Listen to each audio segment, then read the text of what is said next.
concat function combines the text from multiple ranges or strings.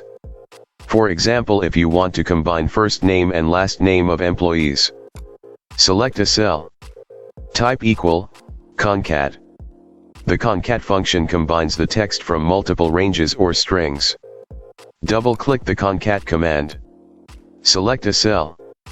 Add a comma.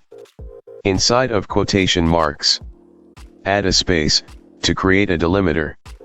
Delimiters are spacing or symbols used to separate content elements apart from each other.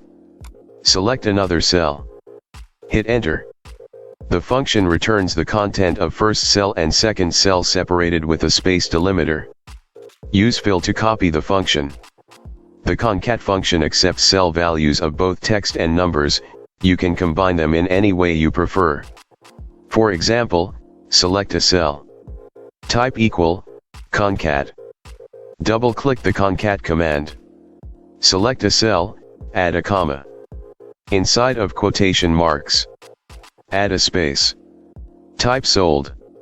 Add space, add comma. Select 95, add comma. Inside of quotation marks, add space. Type units. Hit enter.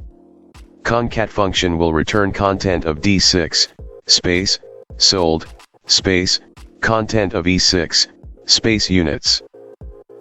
Combining the cell values with text strings make the output more descriptive. Use fill to copy the function.